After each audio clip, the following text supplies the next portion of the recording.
We are back with another episode of the Truck Talk with the Concrete Yogi podcast, YouTube, vertical. I recorded it vertical last time, so I'm doing it again this time. I got to change that for the future. But yeah, this is the beginning of something. I really do believe that. I've gotten some positive feedback from that last video, even though not many views. Some real good positive feedback, and I'm excited. I'm looking forward to see what this could become. I want to start off by saying what I originally started this as, and kind of what the whole page is meant to be. But then I want to talk about what I could see being some pretty cool plans for the future of this thing, whatever it is. So originally I wanted this channel to be somewhere where people could go and learn about the more nuanced aspects of yoga, and it will still be that. It'll be meditation, it'll be the sacred science, absolutely.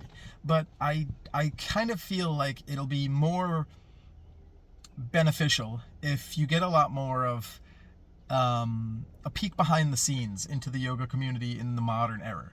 Because if I'm talking about things in ancient and archaic terms and the ways that they were meant to be practiced, if they're not being practiced today, nowadays, then what I could be teaching those very few people that are watching, and I love all of you guys, of course, but I know that it'll be more of a inclusive thing if I start talking about the yoga community that is at large right now, that is very predominant in our society, and that word gets used so very often, but those things that I was going to be sharing, nobody really knows about those things. And unfortunately for me and the other people that have studied and taught these things for thousands of years, not many people even seem to care about integrating it in. There are so many people that are looking for this knowledge and looking for a deeper understanding of these things, but as long as it's called yoga, those people that are already yoga teachers and have been teaching yoga, they're not going to be the ones that will immediately, humble their ego enough to think that there's something that they could learn and gain and add to what they are teaching. So this is kind of going to be a place where I come to not just expose that, but kind of just talk about what it could be, the potential that is there. We have so many people that own a yoga mat and own yoga clothes and want to do yoga. So why not take that and kind of shift it and say, if you want to do yoga, let's start doing some real authentic yoga. Let's start talking about the history, where it comes from, how it can help save minds and souls and hearts. And it's going to have more of a benefit if we can make those people that have already thought they've been doing yoga all of a sudden come to a higher understanding. They can still do the movements. They'll still be doing the same physical movements. That's something that I tell people very adamantly, other yoga teachers, is like, you don't have to change the sequencing. That's not the thing that has to be changed. It's the verbiage. It's the actual concept of yoga having to be shared. So originally I wanted to be just sharing that, what the original concept of yoga is and means and how it saves lives and saves mind. That doesn't really seem to be something that will be, like I said, approachable or kind of something that people want to gain. So at that level where they might already be thinking that they're yoga teachers, and I wanted to, and I do want to, and I will be teaching at that level. But I think this is going to be a place more where I come to share. And I want this to be structured. I don't want it just to be rants and raves for 15, 16, 20 minutes and, call it at that. I want it to be structured so that I can integrate the idea of Shala. Because that's what I always wanted this to be. I wanted to be a place where like minds and like hearts and like souls and seeking souls are gathered so that we can discuss these topics and we can utilize them together practically, in a very practical and approachable way. So that being said, I would like the first part of my podcast thing, whatever this thing is, to be me just kind of giving you some peek behind the veil, some teachings, some talk about the community, something. And then the middle part of the podcast thing, I want it to be a place where I can give you guys the opportunity to have your questions answered.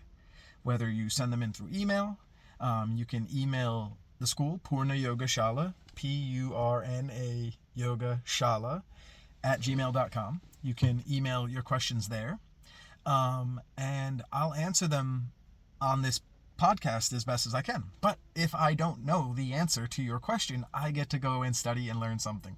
So the truest concept of Shala, where people are kind of teaching each other. It's not just one teacher all the time. There is a head teacher in a Shala, of course, but even they would admit that they have to be a student sometimes and go and research and study things. So it'll give me that opportunity to answer your guys' questions and learn some more stuff myself. I'm a little selfish there in that way.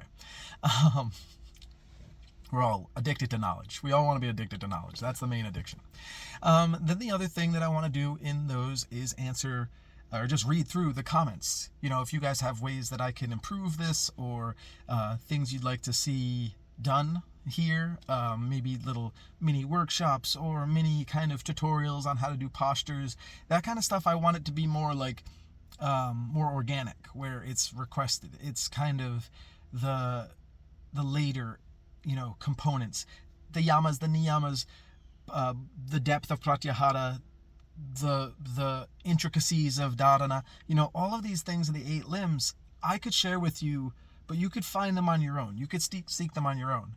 But if you're really interested, you're going to make it into a question. So the question and answers, they can be as in-depth, and as heady as you'd like them to be.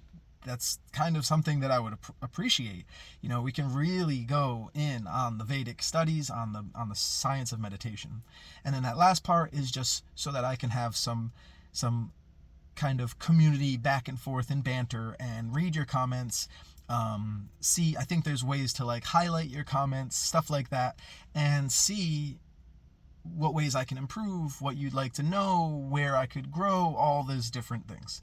So I want it to be just 1/3 of my ranting and ramblings in the future, and the other 2/3 of kind of community integration and collective contemplations. Yeah.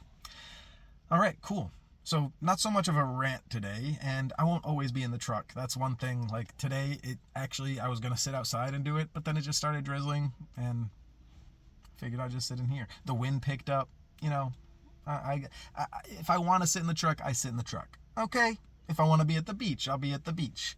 You might see me with like a desert in the background one day, or the Badlands in the Dakotas, right? You don't know where you're going to find the concrete yogi. You don't know where you're going to find Purna Yoga Shala, where the traveling yoga shala, the traveling yoga teachings. And this is going to help kind of create an opportunity where that is a thing. I want to be hosting retreats, or we want to call them immersions, so that people can go further into their yogic practice and studies in a removed aspect without having to go to some ashram or go all the way to India. And I want to make them local and, weekends, short things like that, so that we can meet in person. We can have Q&As in person. We can have satsang in person. We can sing kirtan in person. We can do the asana, the pranayama, the postures, and the breath work. We can do these things in person, and then know that we're always studying. We're always going deeper into our practice on our own. And though we might be practicing on a mat at a X, Y, or Z studio, we know that our own practice is our own. Our own teacher is our studies. And I think that that's one of, if not the most beautiful parts of yoga, is that can really lead the way. When we grab the reins of our studies, when we grab the reins of our seeking of understanding, it becomes a very beautiful and wider path. Not so narrow, not so dogmatic, not so egoistic. That's the main thing we've got to be able to overcome when we do want to humble ourselves into that position of a student, is we have to tell the ego to go quiet. Thank you guys for tuning in, and talk to you soon.